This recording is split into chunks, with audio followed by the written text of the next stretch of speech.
नमस्कार, मी शुभांगी भुते बोलते, प्रादेशिक हवामान केंद्र मुंबई येथून।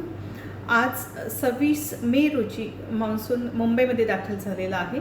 सोबतच मध्य महाराष्ट्रामध्ये पुणे आणि मराठवाड्यामध्ये उस्मानाबादपर्यंत तो दाखल झालेला आहे। सर्वसाधारण मान्सूनची जी तारीख आहे मुंबईमध्ये दाखल होण्याची ती 11 मे रोजी आहे।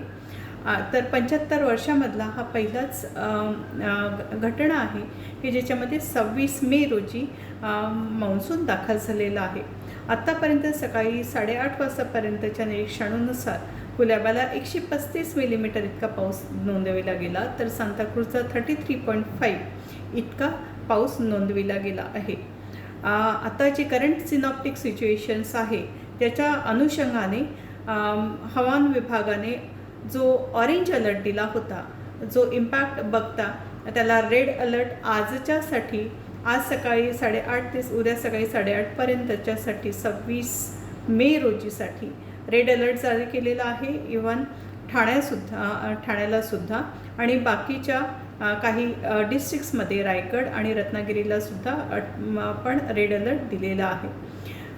अधिक माहितीसाठी प्रादेशिक हवामान केंद्राच्या वेबसाईटला व्हिजिट करा। धन्यवाद।